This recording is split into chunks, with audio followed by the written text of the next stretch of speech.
حضرات علماء کرام اور مدرسین عزیز احترام،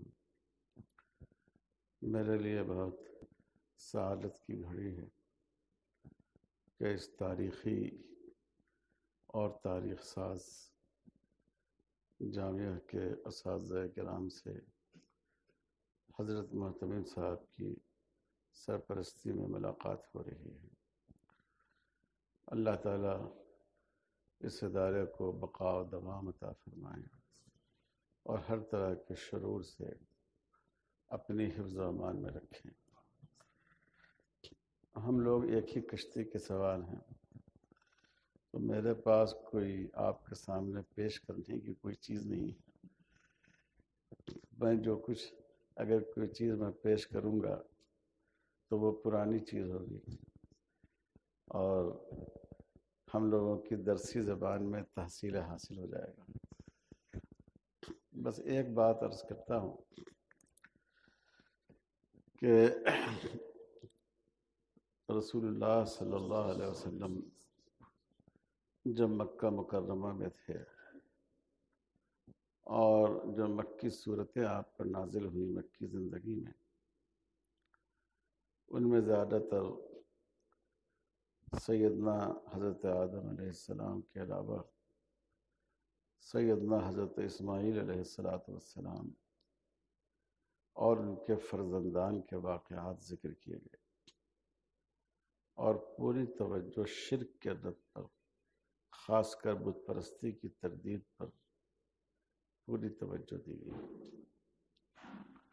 اور جب آپ مدینہ تشریف لائے تو اس کے بعد جو انبیاء بنی اسرائیل تھے، سیدنا حضرت موسیٰ علیہ السلام، حضرت عیسیٰ، حضرت یوسف وغیرہ وغیرہ، انبیاء بنی اسرائیل کا تذکرہ کثرت سے قرآن پاک میں آیا اور شرک کی تردید کے ساتھ ساتھ نفاق کی برائی، عقیدہ تثلیث کا رد، یہودی جو اپنے آپ کو ہندوستان کے برہمنوں کی طرح خاص الخاص مخلوق سمجھتے تھے، یہاں تک کہ اپنے آپ کو خدا کی اولاد کہتے تھے، اور ان کا تصور تھا کہ وہ سیدھے جنت میں داخل کر دیے جائیں گے، یعنی بنی نوع انسان میں اپنے لیے امتیاز، یہ ان کا خاص عقیدہ تھا، جیسا کہ ہندوؤں میں برہمنوں کا تصور ہے۔ تو ان افکار کا رد زیادہ فرمایا گیا، اور جو حضور صلی اللہ علیہ وسلم کے خطبات ہیں، آپ کے مذاکرات ہیں، قریش سے بھی آپ کا مذاکرہ ہوا، یہودیوں سے بھی آپ کا مذاکرہ ہوا، بنو نجران کے عیسائیوں سے بھی آپ کا مذاکرہ ہوا، تو ہر طبقے سے آپ کا مذاکرہ اس طبقے کے تصورات، ان کے افکار، ان کے دلائل اور ان کی سوچ کے لحاظ سے ہوا۔ تو یہ بات اصل میں ہم لوگوں کے سوچنے کی ہے۔ پھر یہی طریقہ کار سلف صالحین کا رہا۔ ہر دور کے جو مجددین امت ہیں، انہوں نے اپنے زمانے کے باطل افکار کے رد پر اور ان کے خلاف دلائل قائم کرنے پر اپنی جد و جہد صرف کی، محنت فرمائی۔ ہمارے ہندوستان میں بھی ہمارے بزرگوں کا یہی انداز تھا۔ حضرت مولانا محمد قاسم نانوتوی رحمۃ اللہ علیہ جب کھڑے ہوئے تو اس وقت ان کو سب سے زیادہ آریہ سماجیوں سے سابقہ پیش آیا، چونکہ ہندوستان کے مغربی علاقے میں ہندو احیاء پرستی کی تحریک بہت قوت کے ساتھ جاری تھی، لوگوں کو مرتد بنانے کی کوشش ہو رہی تھی۔ بڑے بڑے آریہ سماجی مناظرین مسلم آبادیوں میں گلی گلی، کوچے کوچے گھوم کر لوگوں کو مناظرے کی دعوت دیتے تھے، اور اس طرح ان کی زندگی یہ صورتحال تھی۔ اس لیے حضرت نانوتوی رحمۃ اللہ علیہ کی کتابوں میں، ان کی تصنیفات میں یوں تو اور بھی ادیان باطلہ کا رد ہے، لیکن خاص طور پر آریہ سماجیوں کے جو دلائل تھے، جس کو آج بھی سنگھ پریوار کے لوگ پیش کرتے ہیں، ان کا بہت ہی مدلل، معقول اور مسکت جواب حضرت نے دیا۔ جنوب سے ایک بڑی شخصیت حضرت مولانا رحمۃ اللہ کرانوی رحمۃ اللہ علیہ کی اٹھی۔ ان کا آگرہ میں پادری فنڈر سے مناظرہ ہوا تھا۔ اس وقت عیسائی مشنری کا جال پورے ملک میں بچھ چکا تھا، تو حضرت مولانا رحمۃ اللہ کرانوی رحمۃ اللہ علیہ کی زندگی بھر کی محنت عیسائیت کے رد میں اور ان کے خلاف دلائل قائم کرنے میں ہوئی، اور اللہ نے ان سے ایسی عظیم الشان کتاب اظہار الحق کی شکل میں لکھوائی کہ پوری دنیا کے مسلمانوں کا، علماء کا، ماہرین کا اتفاق ہے کہ رد عیسائیت میں اس سے بہتر کوئی کتاب نہیں لکھی گئی۔ اور جب اس کا انگریزی ترجمہ برطانیہ پہنچا تو وہاں کے سینسر بورڈ نے اس پر نوٹ لکھا کہ اگر مذہب کی بنیاد پر کسی کتاب پر پابندی لگانے کی قانوناً اجازت ہوتی تو یہ کتاب اس لائق تھی کہ اس پر پابندی عائد کی جاتی، کیونکہ جو عیسائی سنجیدگی کے ساتھ اس کتاب کو پڑھے گا وہ عیسائیت کو خدا حافظ کہہ دے گا۔ ایسا کام علامہ کرانوی رحمۃ اللہ علیہ نے کیا۔